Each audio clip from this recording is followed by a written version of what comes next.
avec une guide conférencière qui était Métézé est un énorme bâtard. Petite surprise pour vous pendant tout le mois de décembre. Aujourd'hui c'est mon anniversaire. Moi j'adore cette architecture donc j'ai hâte de découvrir ça. Et moi j'aime bien la mythologie grecque. Dédicacé. Bonjour à tous, j'espère que vous allez bien. Aujourd'hui je vous retrouve dans une vidéo qui va être radicalement différente de ce que j'ai l'habitude de faire et pour cause. Je fête mon anniversaire ce week-end dans un relais château. En réalité il y aura 2 lieux, mais vous verrez ça au fil du vlog. Mais donc je fête mon anniversaire dans un relais château avec mon copain. Et voilà, j'ai envie de vous montrer un petit peu ce week-end. Alors ça va être très différent de la couture et de mes week-ends parisiens, quoique c'est une robe que j'ai cousue moi, donc on s'y retrouve, mais voici. Là, on vient d'arriver, il est à peu près 16h30. On vient d'arriver dans le château, on va aller au spa directement. En ce moment, on a eu des périodes un peu agitées, on va dire, donc ça nous fait du bien de nous retrouver dans un endroit un peu éloigné de toute civilisation et très chic. Donc on va aller au spa prendre soin de nous. C'est pour ça que je ne suis pas maquillée d'ailleurs. Et voilà, puis je vous embarque un petit peu avec moi dans ce week-end un petit peu hors du commun par rapport à mon quotidien.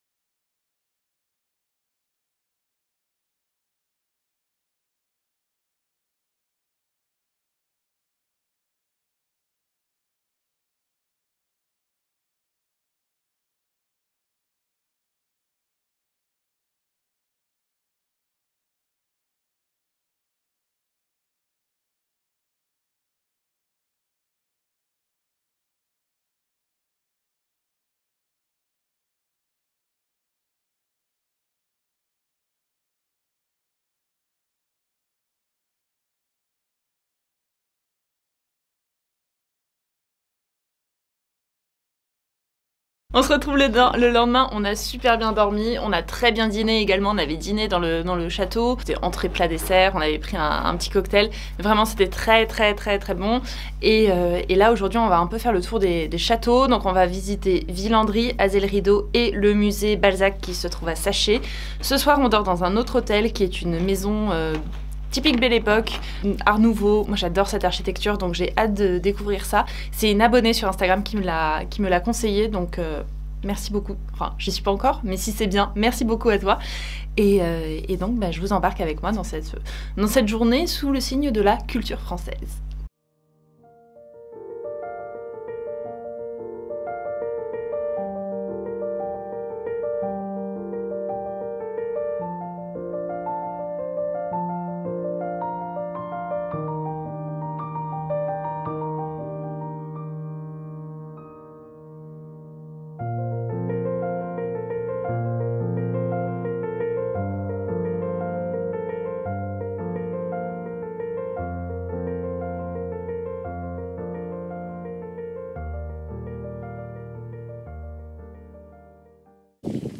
Là, je suis en train de faire le labyrinthe de Villandry. Je sais pas si vous m'entendrez bien puisque j'ai oublié mon micro dans la voiture et il y a un peu de vent. Mais bon, il est assez facile parce que comme on est en automne, c'est quand même bien dénudé. Mais mon copain est déjà au centre, donc on va dire que c'est mon petit minotaure à moi. Et sinon, alors les jardins sont ouverts, mais le château est fermé, ce qui fait qu'il y a un prix attractif, on va dire. Je pense que c'est plus joli au printemps, honnêtement, mais ça reste très sympa à visiter. Ouais, ça c'est le labyrinthe. Mais c'est pas le labyrinthe du Minotaure. Et donc, mon copain me demande l'histoire du Minotaure. Et moi j'aime bien la mythologie grecque, donc je connais l'histoire du Minotaure. Pasiphae tombe amoureuse d'un taureau blanc. C'est un coup des dieux. Les dieux sont un peu vengeurs, donc pour un acte de vengeance, Pasiphae tombe amoureuse d'un taureau blanc. Et pour s'accoupler avec ce taureau blanc, elle demande au plus grand inventeur de l'époque, qui est Dédale.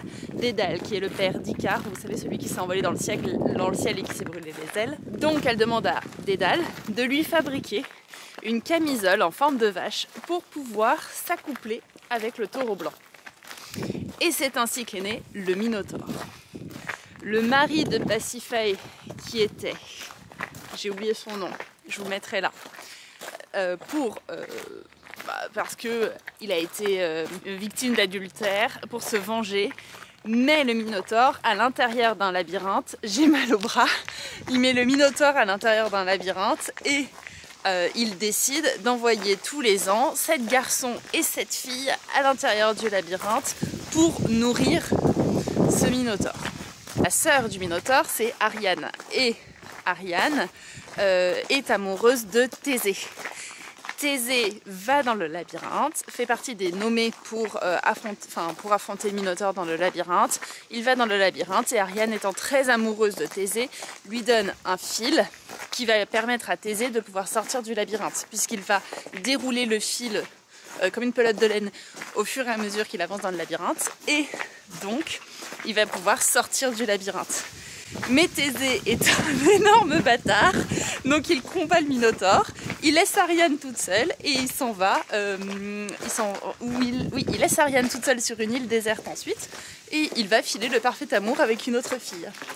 Voilà, ça c'est l'histoire du Minotaure.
Je vous retrouve le lendemain matin. Donc hier nous sommes allés visiter Villandry, mais c'était fermé, je vous l'ai dit. Ensuite Azay le Rideau, qui est pas mal du tout, c'est un joli château en Bordeaux avec des reflets sur le cours d'eau qui passe derrière, c'est assez joli.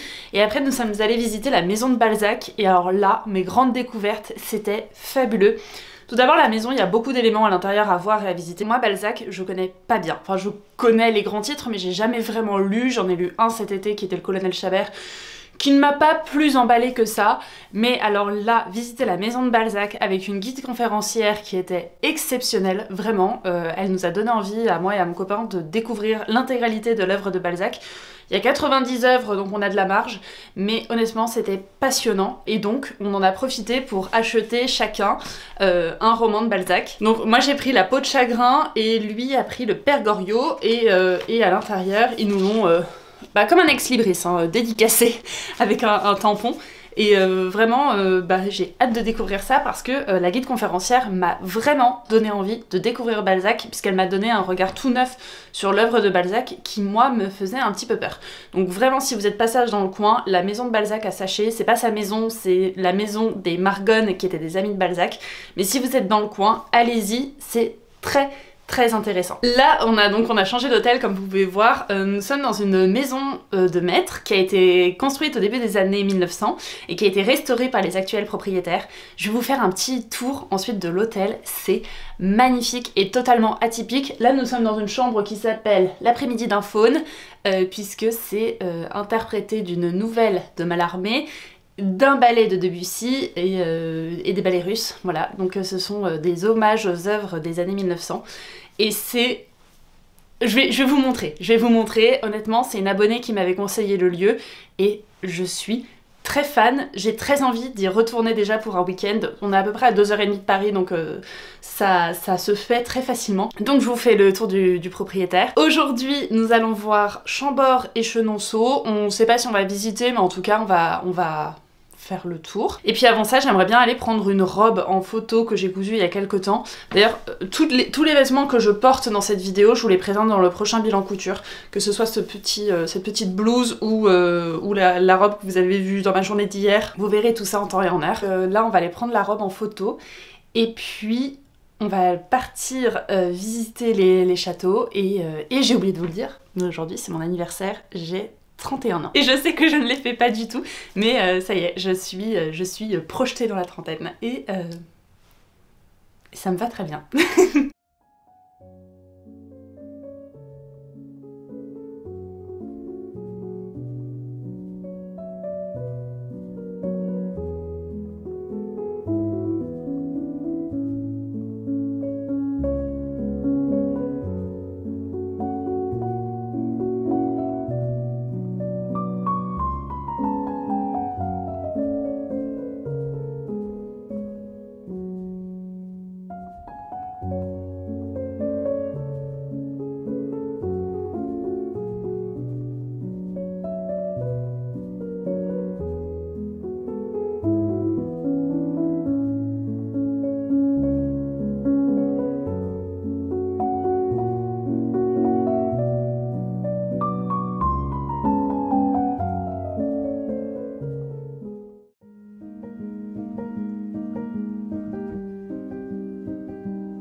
Vient de me demander pourquoi je ne coupe pas une collerette.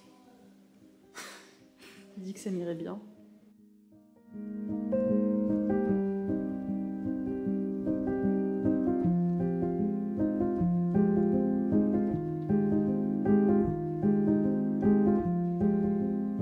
Je m'appelle Célia, donc j'ai pas de saint patron dans le calendrier, mais ici, c'est une représentation de Sainte Cécile, qui est la sainte patronne de la musique, et c'est aussi ma sainte patronne à moi, c'est le 22 novembre.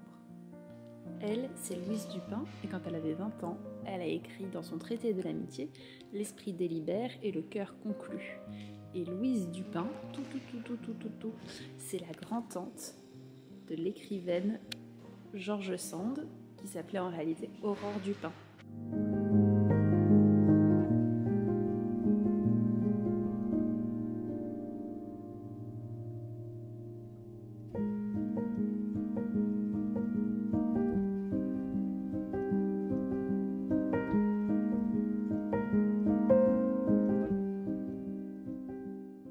En faisant le montage de ma vidéo, je me suis rendu compte que j'avais oublié de clore cette vidéo, donc écoutez, c'est pour moi le temps de faire cette conclusion.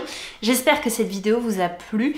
Donc nous avons visité Chenonceau, puis nous sommes passés devant Cheverny, qui est également le château de Moulinsart dans Tintin, et nous sommes passés devant Chambord, qui est le château également, alors, un des plus connus des châteaux de la Loire, certes, mais qui a une valeur toute particulière pour moi, puisque c'est un des lieux de tournage du film Peau d'âne, de Jacques Demy, qui est un de mes films préférés. Et d'ailleurs, alors petit débat, je sais que beaucoup de personnes préfèrent la robe couleur de soleil dans le film, mais alors moi, définitivement la robe couleur de lune. Je la trouve somptueuse cette robe. Peut-être que je me la coudrai un jour, mais alors, franchement j'en suis très loin. Surtout que c'est une robe qui finirait au placard, mais dans tous les cas, j'étais très contente de voir le château, même de nuit, et surtout contente de visiter ces châteaux dans un cadre un peu exceptionnel puisqu'il n'y avait personne, il faisait plutôt bon, et on a vraiment pu profiter de ce week-end, donc très sympa. Petite surprise pour vous, pendant tout le mois de décembre, normalement il y aura une vidéo tous les dimanches, je serai un petit peu votre calendrier de l'Avent, vous savez les bougies qu'on allume tous les dimanches de l'Avent, bah cette fois-ci ce sera une vidéo, enfin cette fois-ci de mon côté, ce sera une vidéo par semaine. J'espère que ça vous plaira. Je vous retrouve donc dimanche prochain dans une prochaine vidéo et jusque là on se parle sur Instagram. Bye bye.